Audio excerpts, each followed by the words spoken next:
Monsieur le chef du gouvernement, Mesdames et Messieurs les parlementaires, Mesdames et Messieurs les ministres, Madame, Monsieur les ambassadeurs, chers amis, à l'heure de m'exprimer devant vous, je mesure combien la venue s'inscrit dans une histoire séculaire qui a tissé entre nos deux nations une véritable communauté de destin, un dialogue qui remonte à la nuit des mémoires. Impossible de citer toutes les ambassades envoyées de part et d'autre de la Méditerranée depuis la Renaissance, les traités signés, les récits d'exploration, les romances entrecroisées, comme ce corsaire de Salé, Abdallah Ben Aïcha, qui fut envoyé à Versailles pour demander la main de la fille du roi Soleil, ou de ce récit du lettré Idriss Al-Amraoui, qui rapporta au sultan Mohamed IV son témoignage de la France de 1860. Il y eut ces ambassades, avec leurs longues palabres, autour des questions de commerce et de sécurité des mers. Mais ce furent des artistes qui posèrent à coup sûr sur le Maroc le regard le plus passionné. Delacroix, Matisse, Majorelle, et toute la cohorte des peintres et écrivains voyageurs qui abordèrent toujours le Maroc avec respect, avec admiration. Et ces deux dont nous nous réclamons aujourd'hui, et ce sont eux qui éclairent notre mémoire commune, qui connaît aussi sa part d'ombre. Car vint le temps des traités inégaux, quand l'hubris et la force mécanique des États européens s'imposèrent aux quatre coins du monde et quand, même arrangé en protectorat, le Maroc n'échappa pas aux ambitions et aux violences de l'histoire coloniale. La France fit effraction, d'abord par le truchement d'accords commerciaux et financiers, puis par le traité de Fès. Et tandis qu'elle imposait ses vues et consolidait ses intérêts, il y eut aussi des hommes qui cherchèrent à comprendre, à respecter, et je crois à aimer cet empire millénaire dont ils percevaient l'identité profonde et irréductible. Ils eurent pour nom Louis Massignon, Jacques Berck, à certains égards, Hubert Lyautey. Cela n'empêcha pas la République de demeurer aveugle et sourde au renouveau qui se faisait jour parmi la jeunesse marocaine et que le sultan Mohamed V allait bientôt incarner et défendre. Au lendemain de la Première Guerre mondiale, ces pionniers constituent le comité France-Maghreb, auquel adhèrent François Mauriac, François Mitterrand, et soutiennent avec Amédée Lefebvre, vicaire général de Rabat, les initiatives du monastère de Toumléline en faveur du réveil des consciences inquiètes et de l'émancipation des Marocains. L'histoire retient aussi le courage de Maroc Presse et d'Antoine Mazella au printemps 1954 pour exiger le retour du sultan exilé à Madagascar et de tous ces penseurs libéraux qui paveront la voie de l'avenir. Ce sont ces libéraux, émules de Jacques Berck, regroupés dans Conscience française et le Centre d'études et de documentation de Jean Védrine, qui poseront les premiers jalons conduisant à Aix-les-Bains. Il fallut néanmoins encore plusieurs résidents généraux et le sombre épisode de la déposition du sultan Mohamed V et de son exil avant que la raison ne prévale. Mais la déclaration de la Selle Saint-Cloud, le 6 novembre 1955, scelle un nouveau temps. Oui, c'est par là que le Maroc et la France épargnèrent à leur peuple les 10 années de la guerre d'Indochine et les 8 ans de celle d'Algérie. Ces quelques mois qu'employèrent les négociateurs pour ouvrir la voie à l'indépendance sont à marquer d'une pierre blanche dans notre histoire, car ils ont permis au Maroc et à la France de surmonter les cicatrices laissées par l'épisode colonial. Quand la France se tourne vers ces 80 dernières années de relations franco-marocaines, c'est d'abord de la gratitude qu'elle ressent. Pour tous ces hommes venus du Maroc pour libérer notre patrie du joug de l'occupant. en Provence, dans la vallée du Rhône, mais aussi sur tous les autres théâtres où les forces françaises libres furent engagées. Partout la chéchia et la ceinture écarlate des tirailleurs devint synonyme de bravoure et de sacrifice. Partout les goums et les tabors ont payé le prix du sang pour notre liberté. Comme le fit le général de Gaulle, en reconnaissant le sultan Mohamed V comme compagnon de la libération, comme j'ai eu l'occasion de le faire cet été à la nécropole de Boulouris à Saint-Raphaël, où dorment tant des vôtres. Je veux ici leur exprimer notre respect et notre gratitude.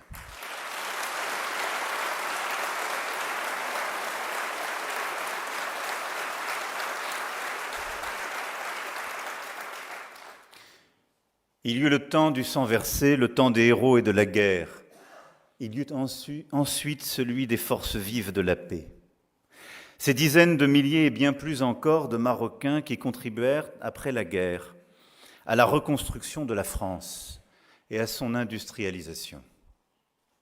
Notre capitale, nos régions, nos villes, Havre, Montpellier, Lille, Metz, Nantes, Strasbourg, Grenoble, tant d'autres de Châlons et d'ailleurs, en portent aujourd'hui le témoignage à travers les communautés d'origine marocaine qui y vivent et qui participent à la vitalité de la France de ce siècle.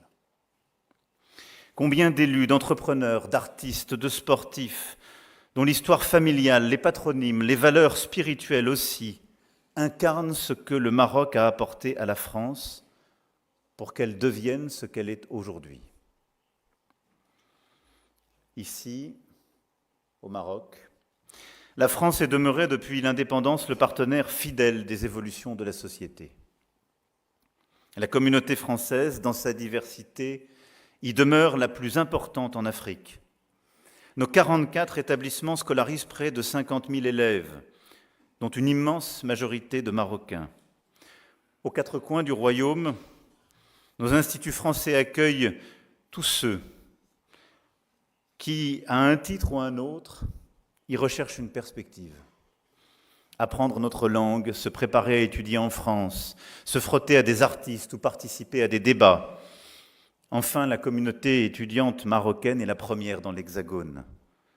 Et je pourrais ici aussi convoquer les près de 5 millions de touristes français qui voyagent chaque année chez vous.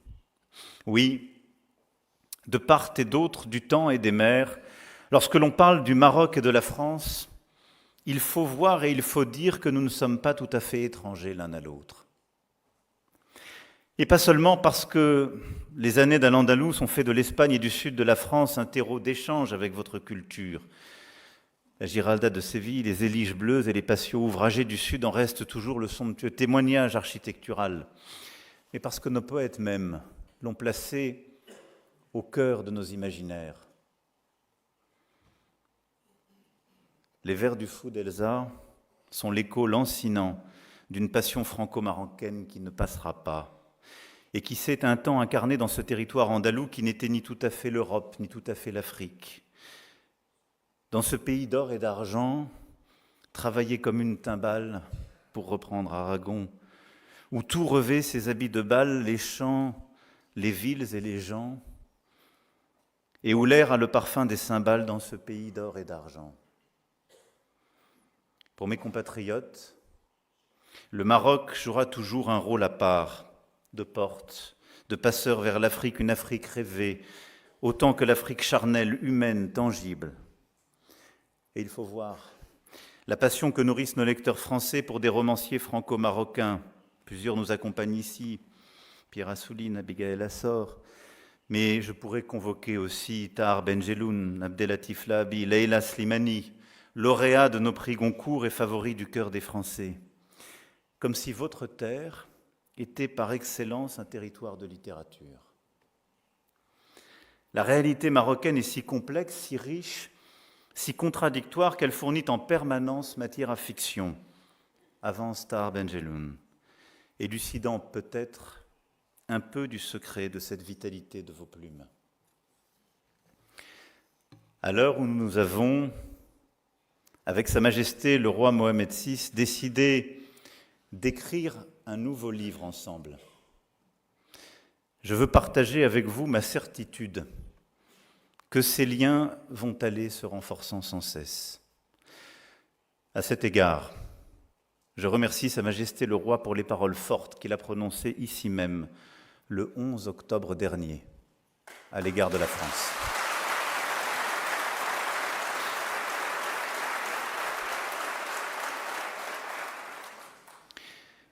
Parmi les plus anciennes monarchies du monde, le royaume du Maroc avance avec confiance, cette confiance qu'il a en lui-même et qu'il porte en son roi. La conscience que lui donne sa longue histoire et l'énergie d'une jeunesse nombreuse, pleinement désireuse d'accompagner son émergence. Vous êtes également les représentants d'un peuple qui a érigé, par la volonté de son souverain, la diversité, le dialogue, la tolérance, au cœur de son identité, de ses institutions, de sa constitution. L'islam de tolérance, promu par Sa Majesté le Roi, commandeur des croyants, forme un défi à toute forme d'extrémisme. Cette richesse du Maroc est encore plus précieuse et digne de respect à l'heure où notre monde est déchiré par l'intolérance et par la guerre. Ce sont là des valeurs que la France partage profondément, qu'elle s'efforce de promouvoir comme pilier historique de l'Union européenne, en acteur déterminé sur la scène internationale, mais aussi en demeurant un creuset de l'innovation technologique, intellectuelle, artistique, grâce et avec tous ceux qui l'ont faite et tous ceux qui la font vivre. 25 ans sont passés depuis que Sa Majesté est devenu le souverain du Royaume du Maroc. Incarnant la continuité de l'une des plus anciennes dynasties du monde et l'un des visages de la modernité industrielle et technologique. Face à nous, pour le prochain quart de siècle, se dessinent tous les enjeux et tous les possibles. En réaffirmant un lien d'amitié unique en son genre en cet anniversaire, je vois l'occasion et la nécessité d'écrire ce livre nouveau pour faire face et relever les défis du siècle. C'est une opportunité historique, oui, je dirais même un devoir stratégique, de construire entre nos deux pays, mais aussi entre l'Union européenne et le Maghreb et au-delà l'Afrique, un projet qui offre à nos peuples, à nos économies, la possibilité d'une prospérité, d'une sécurité, d'un horizon absolument nouveau. Beaucoup a été esquissé ces dernières années et décennies. Euromède, l'Union pour la Méditerranée, pour ne citer que quelques-unes de ces initiatives. Mais force est de constater que les fruits n'ont pas pleinement suivi la promesse donnée par les premières fleurs. En raison des troubles en Méditerranée orientale, de ce qui s'est passé en Libye, de ses conséquences au Sahel et au Maghreb. C'est pourquoi le temps qui s'ouvre est porteur tout à la fois de responsabilité et d'espoir nouveau. Le Maroc et la France ont aujourd'hui vocation à jeter les fondations d'un partenariat d'exception renforcé entre nos deux pays et proposer aux générations des 25 prochaines années ce nouveau livre lucide sur le passé, mais tourné vers l'avenir. Bien sûr, ce doit être avant tout un espace ordonné, dont chacun des partenaires accepte d'être le garant, avec respect et engagement. Je pense à l'immigration illégale et à la nécessité d'une coopération naturelle et fluide en matière consulaire. Chacun voit bien que cette question est aussi une question de confiance réciproque. Elle constitue pour beaucoup de Français une attente des plus fortes. Nous avons besoin de davantage encore de résultats. Je pense aussi à notre partenariat en matière de sécurité, de lutte contre les trafics de toute nature qui minent nos sociétés et menacent nos États. Lutte contre le terrorisme aussi, qui doit continuer de nous unir inlassablement. Lutte contre la criminalité organisée et en particulier contre le narcotrafic qui gangrène nos territoires et nécessite une coopération judiciaire très étroite et encore plus rapide. Oui, ensemble, notre responsabilité est de bâtir un espace maîtrisé de sécurité et de sûreté. Ce sont aussi ces actions qui permettent ce partenariat d'exception qui gagnerait à être plus ouvert pour étudier, pour travailler, quelques jours, quelques mois, quelques années, pour tisser et maintenir des liens, un espace où, sur la base d'un cadre clair, ambitieux, fondé sur nos règles respectives, la mobilité des femmes et des hommes, comme celle des marchandises ou des capitaux, peut permettre aux idées, aux projets, aux talents de circuler intensément. Ce doit être l'occasion de redonner à la Méditerranée sa véritable vocation de trait d'union. Et ne rien faire, ne rien imaginer, se donner pour seule ambition de colmater au jour le jour les flux humains qui nous dépassent, reviendrait à nous résigner à subir notre avenir dans une position passive. Ce n'est pas l'avenir que je veux pour la France, parce que la France n'a jamais été aussi grande que quand elle a rêvé, imaginé plus grand qu'elle-même. Et cette vision, je sais que le Maroc la partage avec notre pays. La France a également toujours été aux côtés